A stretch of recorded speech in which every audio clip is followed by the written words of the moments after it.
сәлеметсіздер ме, құрметті менің каналымның тыңдармандары.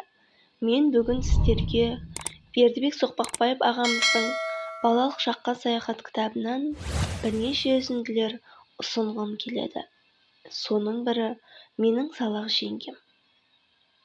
Мен біреуіне біреу ұқсамайтын неше түрлі жеңгелерді бастан кештім. Шешемнің науқасы күннен күнге асқына берді. Әрі қарамаса, бері қарамайтындай болды. Басында жөндеп көтере алмайды. Тамақты тәтем жасайтын. Ыдыс-аяқты тәтем жуатын.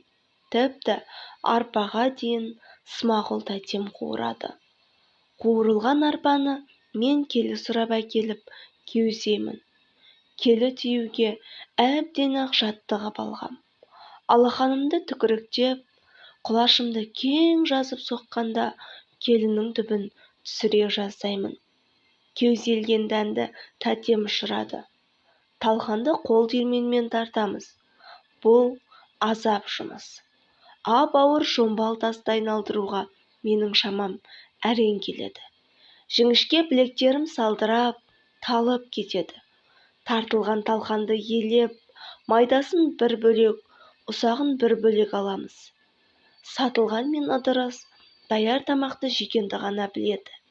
Біреуі үй тіршілігін намыс көріп, мырзалықпен жоламаса, екіншісі аюдай ебедейсіз болғандықтан жоламайды. Үйде әйел қолы болмай, береке болмайтынын қатты біліндім. Ол үшін ағаларымның бірі үйлену керек. Кезек әрине, жасы үлкен Смағұлдікі.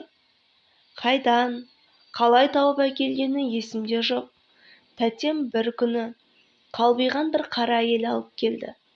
Шектен шыққан олақ та, салақ та жан екені көрініп тұр.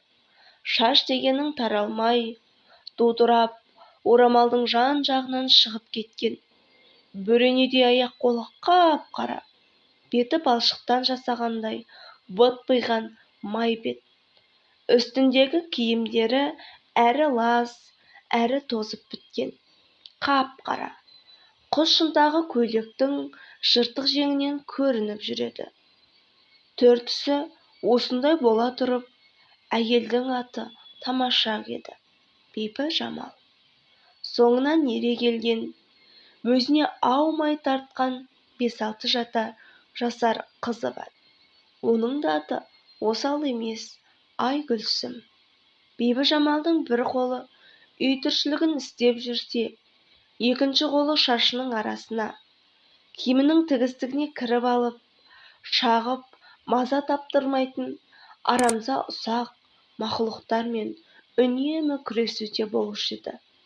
Қазандағы тамақты сапырып, немесе отты сырып жатып, мықынын қасып-қасып алады. Екі шаруа, екі қанағат бірден орындалып жатады. Қазан ошақ күйесінің жарым-жарты бөлігі әменде Бибі Жамалдың қолына, бетіне жабысып жүреді. Қазанның күйесіне былғап алған қолымен ол құлағын қасиды. Содан қаралаулақ болып шыға келеді.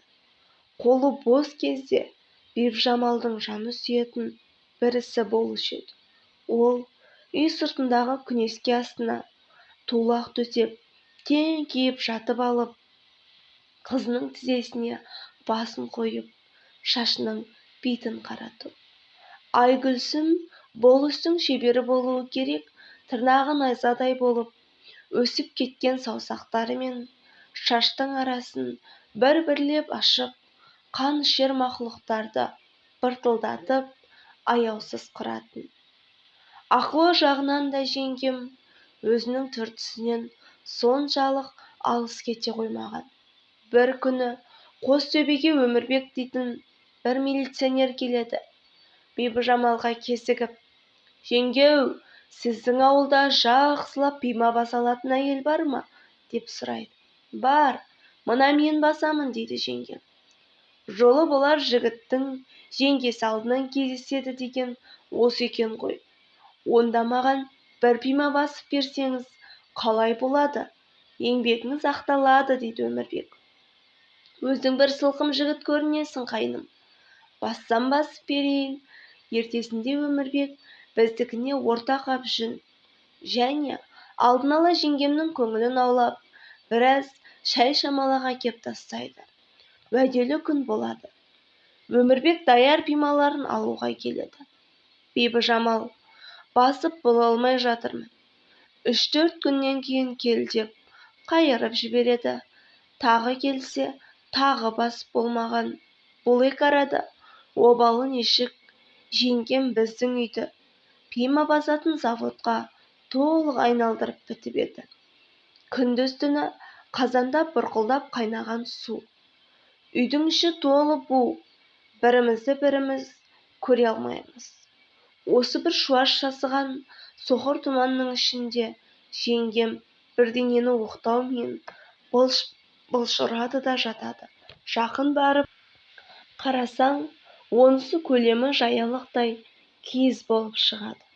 Енді бір кезде әлгі киіз байпаққа, одан кейін киіз етікке ұқсағандай болады. Пиманың ұзын саны 2 болмай көбейіп барады. Өмірбек 3-ші рет келеді.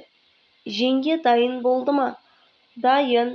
Өмірбек үйге кіреді. Бибіжамал оның алдына біреуіне біреу ұқсамайтын 2 пиманы тастай береді. Мә, қайным киіп көр. Қайнысының көзі баданадай болады. Ойбай-ау жеңге, мыналарыңыз пима ма? Не зат? Екеуі 2 басқа ғой. Ендеше мынаны киіп көр. Осылардың ішінен өзіңе ұнағандарын таңдап ал дейді де, жеңгем сылқым жігіттің алдына төсектің астынан топырлатып және бірнеше пима алып тастайды. Бірінен бірі үлкен, қиқы-жиқы, ұсқынсыз бірдемелер. Өмірбек жер қапқанын бірақ біледі. Ұялып қызаратын Бибіжамал емес, сампылдап айтып отыр. Бір кезде пиманы тәп-тәуір-ақ басатын секілдедім. Не қара басқанын қара басып, сенің пималарыңды ұқсата алмай қойдым қайным. Табыскер жігітсің ғой, және біреуге бастырып аларсың. Қапа болма оған. Ал мына пималарды алам десең ал. Ұнағанын өзің киерсің. Ұнамағанын әйел бала шағаларың бар шығар, солар киер. Саған пима жасап береді деп сеніп жүрген мен ақымақ екенмін дейді Өмірбек. Жерде үйіліп жатқан пималарды төрге қарай бар пәрменімен шаша бір теуіп үйден шығып кетеді. Жеңгем енді бұрқылдап ұрсып Өмірбектің соңынан күлдеп жүр. Өй, қыран қалғыр, ол несі? Жарты қап жүнім шығын болды деп өлеме? Алмасаң адырам қал, өзім киіп алым. Қызым киеді. Соншама еңбектеніп, мен енді бұларды лақтырып тастар деймісің? Бұзаубас, қиқы-жиқы, ұсқынсыз пималардың екеуін шынында да жеңгем өзі. Екеуін қызы киіп алды. Сөйтіп қыстан аяқтары көпірмей, тоңбай шықты. Егер сіздерге шығарма ұнаған болса, менің арнама тіркеліп, лайк, комментарий қалдыруды ұмытпаңыздар. Сіздерден қолдау күтемін.